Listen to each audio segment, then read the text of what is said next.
السلام علیکم ویور، آج میں آپ کو ویٹاکسیٹین ٹیبلٹ کے متعلق بتاتا ہوں جو برینٹیلیکس کے نام سے، ٹرینٹیلیکس کے نام سے، وربو کے نام سے مارکیٹ میں آتے ہیں۔ یہ 10 اور 20 ملی گرام کی اسٹرینتھ میں اویلیبل ہے۔ یہ نیو اینٹی ڈپریسنٹ میڈیسن ہے، لیٹسٹ ریسرچ سے آیا ہے۔ جب انسان نے روایتی اینٹی ڈپریسنٹ استعمال کیا ایس ایس آر آئی گروپ کی دوسرا اینٹی ڈپریسنٹ، لیکن اس نے اس انسان پر کام چھوڑ لیا اور کام نہیں کر دیتی، تو پھر آپ اس لیٹسٹ میڈیسن ویٹاکسیٹین کا استعمال کرنا ہوگا۔ یہ میڈیسن دوسری اینٹی ڈپریسنٹ سے انتہائی اچھا رزلٹ دیتی ہے اور سائیڈ ایفیکٹ بھی اس کی کم ہے۔ اسپیشلی جو anti depressant S S R آئی گروپ کی جو اینٹی ڈپریسنٹ ہے، اس کی جو سیکشول سائیڈ ایفیکٹ ہے وہ بہت زیادہ ہے۔ اس میڈیسن کی جو سیکشول سائیڈ ایفیکٹ ہے وہ بھی نہ ہونے کے برابر ہے اور بہت کم ہے۔ یہ میڈیسن دوسری اینٹی ڈپریسنٹ سے کچھ منفرد ہے۔ دوسرا جو اینٹی ڈپریسنٹ میڈیسن ہے اور برین میں جو سیروٹونین کے ریسپٹر ہے اس کے اوپر کام کر دیتے ہیں۔ یہ میڈیسن بھی اسی طرح اس سیروٹونین کے اوپر کام کر دیتے ہیں، لیکن اس کا جو طریقہ کار ہے وہ تھوڑا مختلف ہے۔ اس لیے یہ medicine serotonin modulator and serotonin stimulator class میں رکھا گیا، جو ایس ایس آر آئی سے مختلف ہے۔ اگر اس میڈیسن کی یوزز کو دیکھا جائے تو یہ ڈپریشن میں اس کا استعمال کیا جاتا ہے۔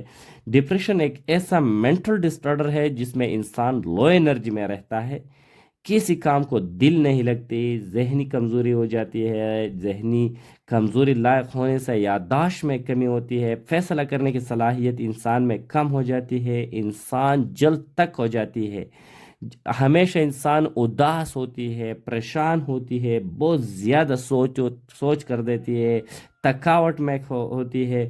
تو یہ سارے علامات اس ڈپریشن کی وجہ سے ہوتی ہے۔ اس ڈپریشن کی وجہ سے انسان کی جو سلیپ ہے وہ ڈسٹرب ہوتی ہے، سر میں بوجھ ہوتی ہے، کسی کام کو دل نہیں لگتی، ہمیشہ افسردہ رہتی ہے، ذہنی بوجھ ہوتی ہے انسان پر۔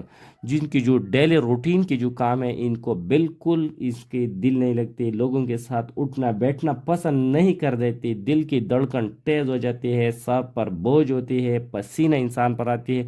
تو اس انزائٹی، ڈپریشن اور ٹینشن کی جو ہوتی ہے ان کو ٹھیک کرنے کے لیے آپ اس کا استعمال کر سکتے ہیں۔ یہ میڈیسن ٹینشن، انزائٹی، ڈپریشن کو بھی ختم کر دیتی ہے، ساتھ کی جو علامات میں نے بتایا ان علامات کو بھی ختم کر دیتی ہے۔ اس میڈیسن میں خاص بات یہ ہے کہ اس کی سائیڈ ایفیکٹ کم ہے as compare to other SSRI S R I group کی جو اینٹی ڈپریسنٹ ہے۔ اسپیشلی سیکشول جو سائیڈ ایفیکٹ ہے اس کی انتہائی کم ہے۔ اگر اس میڈیسن کی سائیڈ ایفیکٹ کو دیکھا جائے، اس کی تھوڑے بہت سائیڈ ایفیکٹ بھی ہو سکتے ہیں، جیسے متلی آ سکتی ہے، الٹی آ سکتی ہے، پخانہ پتلے ہو سکتے ہیں، منہ خشک کر سکتے ہیں، چکر آ سکتے ہیں۔ اس کی جو کامن سائیڈ ایفیکٹ ہے اتنی سیریس نہیں۔ اگر اس کی ڈوز اور طریقہ استعمال کو دیکھا جائے تو یہ 10 اور 20 ملی گرام کی اسٹرینتھ میں اویلیبل ہے۔ جب ضرورت زیادہ ہو تو 20 ملی گرام کا استعمال کرنا ہوگا۔ اگر آپ نے ابتدائی میں استعمال کرنا ہے تو 10 ملی گرام ایک ہی ٹیبلٹ روزانہ رات سوتے وقت استعمال کرنا ہوگا۔ آپ کے ڈاکٹر آپ کو جتنے ٹائم ڈوز ریکمینڈ کیا اتنے ٹائم ڈوز اس کا استعمال کرنا ہوگا۔ سیلف پرسکرپشن اس کی بالکل نہیں کرنا چاہیے۔ Thank you for watching.